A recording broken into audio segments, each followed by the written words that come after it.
Bab 9. Dilema. Zahira terbangun saat berangkar yang ditidurinya didorong menuju ambulan yang disiapkan. Melihat dedinya, gadis 5 tahun itu seketika merengek meminta digendong. Tanpa keberatan, Dokter Ahmad segera memindahkan putrinya dari atas berangkar ke dalam dekapan. Kemudian membawanya menuju ambulan sembari berjalan mendorong berangkar sang Umi. Merasakan nyaman di dalam dekapan dedinya, Zahira pun kembali terlelap. Sirine ambulan yang dibunyikan sama sekali tidak mengganggu kedamaiannya di dalam dekapan sang ayah. Zahira tetap terlelap sepanjang perjalanan menuju rumah sakit Islam Banyul.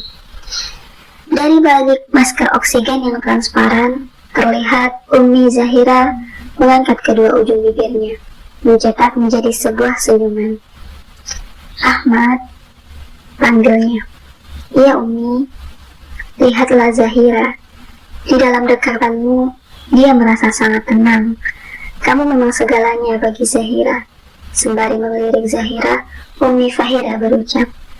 Dokter Ahmad tersenyum. "Iya, Umi, kan Ahmad dedinya," sahut Dokter Ahmad sambil membelai kepala Zahira penuh cinta. "Tidak hanya sekedar dedi, kamu segalanya untuk Zahira. Kamu ibunya, gurunya, bahkan teman terbaiknya. Umi minta sikapmu terhadap Zahira jangan pernah berubah ya, Nak. Walau nanti anak-anak dari sulbimu telah hadir di dunia, jangan pernah membeda-bedakan kasih sayangmu terhadap Zahira dan mereka ya, Nak.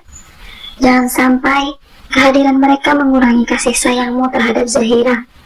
Karena perasaan seorang yatim piatu itu lebih sensitif ketimbang perasaan anak-anak pada umumnya." Umi Fahira menyampaikan hal yang selama ini tak pernah terlontar dari mulutnya. Dokter Ahmad cukup terkejut mendengar penuturan sang Umi, namun ia berusaha positive thinking. "Umi, kenapa bicara seperti itu? Tanpa Umi minta pun, Ahmad pasti akan menjalankan pesan Umi. Sampai kapanpun, Zahira tetap putri Ahmad. Posisinya tidak akan tergeser dari hati Ahmad. Apakah Umi meragukan itu? Bahkan, Umi tahu sendiri, selama ini Ahmad rela menunda menikah demi Zahira. Ahmad tak akan melakukan itu jika Zahira tidak memiliki posisi penting di hati Ahmad, Umi." Dokter Ahmad memberikan pengertian. "Iya, Nak. Maafin Umi ya. Bukan Umi bermaksud demikian. Umi percaya sama Ahmad. Hanya saja Umi merasa perlu untuk berpesan demikian, supaya jadi pengingat saat kelak kondisinya sudah berbeda. Sudah, Mi. Sebaiknya Umi jangan berpikir berat dulu. Fokus saja dengan kesembuhan Umi ya. Ahmad sedih lihat Umi seperti ini."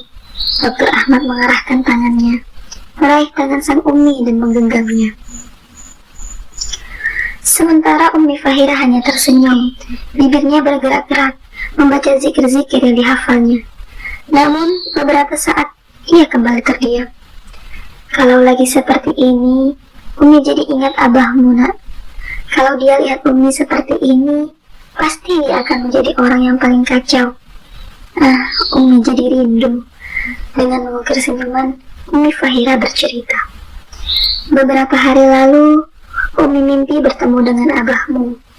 Biasanya, kalau kami bertemu dalam mimpi, wajah abahmu itu murung saja. Kalau Umi tanya kenapa, pasti jawabnya lagi rindu. Sudahkah abangnya lagi kasmaran aja?" Umi Fahira banyak bercerita. Walau untuk bernafas saja, ia membutuhkan bantuan oksigen. Dokter Ahmad tersenyum mendengar cerita Uminya. "Tapi, mimpi di terakhir kemarin, abahmu terlihat berbeda.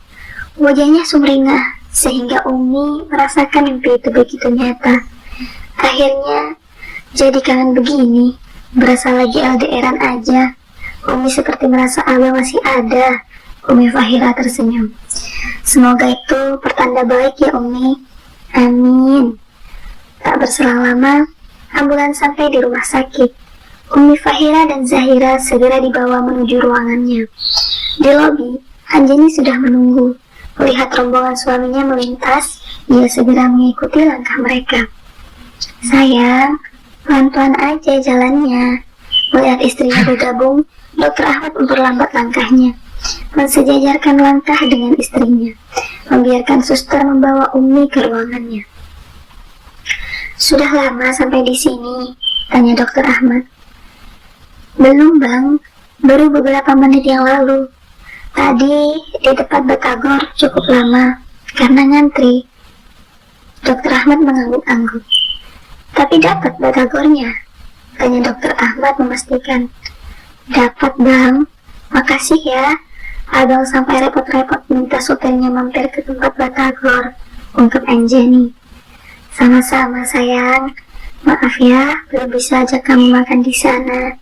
Insya Allah kapan-kapan kita makan di sana, Dr. Ahmad menyahuti. Ya Allah bang, harusnya abang gak perlu memikirkan itu. Fokus saja sama kesembuhan Umi dan Zahira.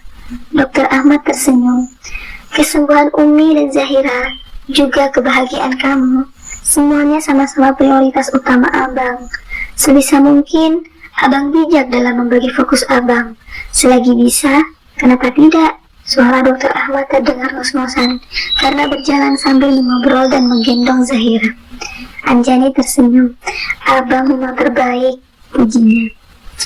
Kini mereka telah sampai di ruangan yang telah disiapkan Dr. Ahmad. Segera meletakkan kembali Zahira ke tempat yang disediakan.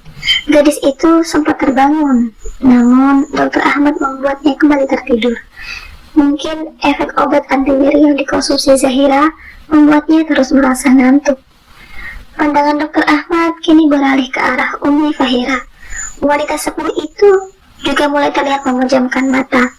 Mungkin beliau lelah, sebab sejak ia datang hingga sampai di ruangan ini, Uminya tak berhenti berbicara, padahal kondisinya sangat lemah. Melihat Umi dan putrinya tertidur, Dr. Ahmad meminta suster untuk menjaga, sementara dirinya ingin melaksanakan salat di musola bersama istrinya. Dua suster standby di ruangan Umi Fahira dan Zahira, sementara Dr. Ahmad dan Anjani segera menuju musola. Keduanya melaksanakan sholat berjamaah, lalu bersama-sama memanjatkan doa untuk kesembuhan Umi Fahira dan Zahira. Setelah sholat, Dr. Ahmad mengajak istrinya untuk makan malam, menikmati batagor yang diidam-idamkan oleh wanita yang tengah mengandung buah hatinya itu. Dr. Ahmad sengaja memilih taman rumah sakit sebagai tempat makan malam mereka, untuk sejenak menghirup udara segar setelah penat memenuhi pikirannya.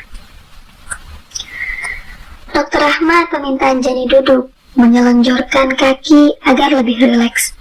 Sementara dirinya sibuk menyiapkan batagor. Anjani memandang suaminya penuh cinta, sembari beberapa kali terlihat mengelus perutnya. Kenapa sayang? Dan gak tahan ya pengen makan batagornya? Celetuk Dr. Ahmad. Anjani hanya tersenyum sebagai balasan. Sebenarnya, bukan itu alasan ia memberi sentuhan pada perutnya, melainkan untuk merasakan rasa kram yang mulai dirasakannya. Namun, Anjani sengaja tak memberitahu suaminya, sebab tak ingin membuatnya semakin terbebani. Sebungkus batagor sudah siap, Dr. Ahmad lalu membawanya ke sisi Anjani dan mulai menyuapinya.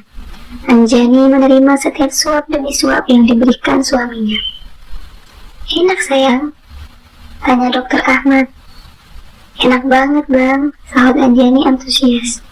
Dr. Ahmad tersenyum, meletakkan styrofoam berisi batagor yang tinggal separuh ke meja bundar yang terletak di hadapannya. Kemudian beralih menyentuh perut istrinya. Sepertinya anak Dedi ini benar-benar ngidam, gumamnya seraya membelai perut Anjani penuh cinta. Namun, ia merasakan sesuatu yang lain. Sayang, perut kamu kram, tanya Dr. Ahmad yang bisa merasakan perut istrinya menegang. Sedikit bang, aman kok, sahut Anjani menenangkan. Ini tegang banget, sepertinya karena kamu terlalu banyak berjalan. Kita balik ke kamar aja ya, biar kamu bisa makan dengan posisi lebih nyaman. Abang juga siapkan satu bed untuk kamu, ajaknya seraya memandang Anjani lekat. Gak usah bang, kita lanjutkan makan aja dulu, baru setelah itu kita balik ke kamar. Sekarang gantian ya, abang yang Anjani suapin, ucap Anjani seraya mengambil batagor miliknya yang masih tersisa. Kemudian mulai menyuapkannya ke mulut suaminya. Saat keduanya sedang asyik menikmati makan malam, tiba-tiba seorang suster datang tergopoh ke arah Dokter Ahmad. "Permisi dok, maaf, saya mau mengabarkan kalau kondisi Umi Fahira mendadak menurun," ucap suster itu seketika membuat Dokter Ahmad yang tengah mengunyah tersedak. Anjani dengan cepat menyodorkan minuman. Setelah meneguk air mineral beberapa kali, Dokter Ahmad segera bergegas mengecek kondisi sang Umi. "Ya Allah Umi, abang cek Umi dulu ya sayang," pamit Dokter Ahmad. Kemudian segera berjalan cepat ke ruangan sang Umi. Anjani yang tak kalah panik segera menyusul langkah suaminya. Ia pun ingin memastikan mertuanya baik-baik saja. Namun, saat baru saja ia melangkah meninggalkan taman rumah sakit, tiba-tiba ia merasa sakit yang cukup hebat di perutnya. Ia pun memutuskan untuk menepi, duduk bersandar di kursi tunggu yang terjajar di koridor rumah sakit. Anjani mendesis, menahan kesakitan seorang diri, meluruskan kakinya untuk memberi kesan rileks terhadap perutnya. Namun, bukan rileks yang didapat. Anjani semakin dibuat panik saat melihat darah mengaliri kakinya. Astagfirullah.